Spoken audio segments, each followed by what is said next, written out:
अच्छा, आज हम बात करेंगे जो है वो सिफेलो जो है वो फोबिया के बारे में। ये जो फ़ियर ऑफ जो है वो सिफिलिस है, आतिशक जिसे हम कहते हैं, और बारहा आपने बहुत सारी जगहों पे लिखा हुआ देखा होगा कि आतिशक की बीमारी है और ये एसटीडीज़ में आती है। ये सेक्सुअल ट्रांसमिटेड जो डिजीज़ है, ये सेक्सुअल ट्रांसमिटेड इलनेस हम जिनको कहते हैं।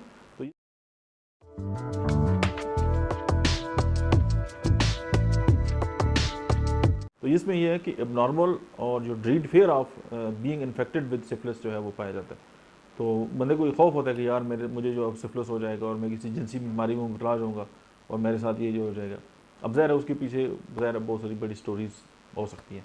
अब इसमें आर्सेनिक एल्बम है, हायोसाइमस है, मर्क साल है, और सफलिनियम बजाते खुद भी जो सिफिलिस का नसोड़ है उससे बनती है। तो वो इन खौफों से आपका जो पेशेंट है उसकी जान छुड़ा सकती है।